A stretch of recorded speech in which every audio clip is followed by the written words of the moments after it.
For the camera. Yeah, I was just making sure your string won't hit that microphone. If it does, you may hear it every time you move, but it seems like it's Jamie Glasgow. What else was it? Can you spell it for the camera? Yeah, Glasgow. Okay. First question. What made you want to become a teacher? And not just a teacher, but just teach science. I started out, the plan was to go to med school.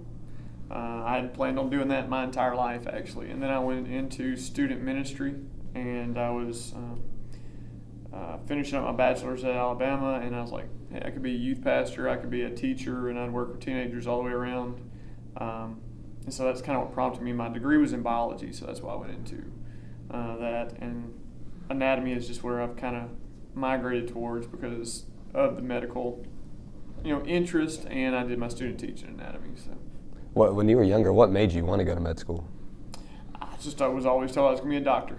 I was actually nicknamed by one of my high school teachers, was Dr. Glasgow in 11th grade English, Miss Upright. I just enjoyed it, and I was the first one in my family to have the ability and desire to go to college. And so it was just something I always wanted to do, honestly. What did that mean to you to be able to be like one of the first people in your family able to go to college? It was good. My dad was an electrician by trade. My mom just worked in an office and did different careers. And so it was just I was pretty much told from the get-go, you're going to college. I was an A student all the way through high school, so it was kind of an expectation. So outside of teaching, what do you like to do? Any hobbies?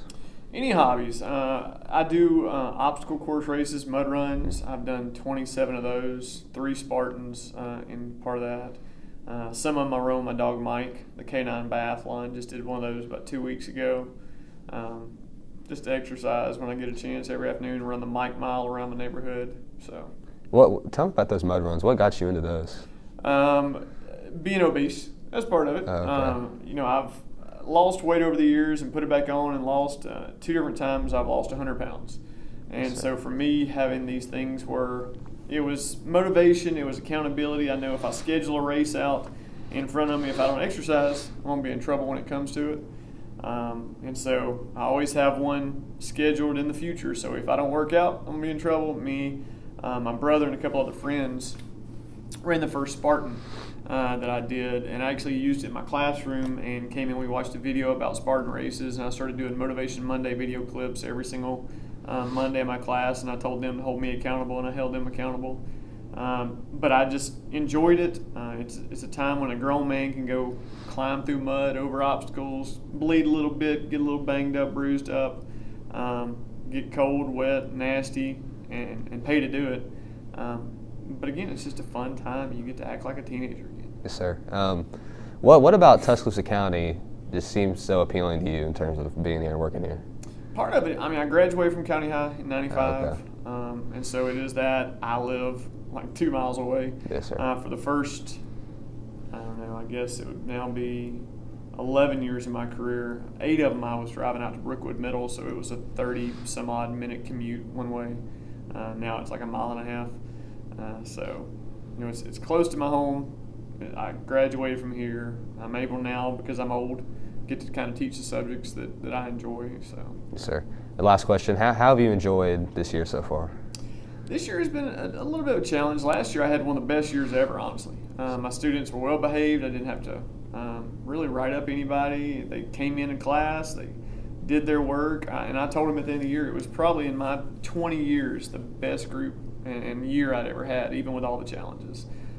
This year, we got kids coming back that have been sitting at their house for about a year and a half.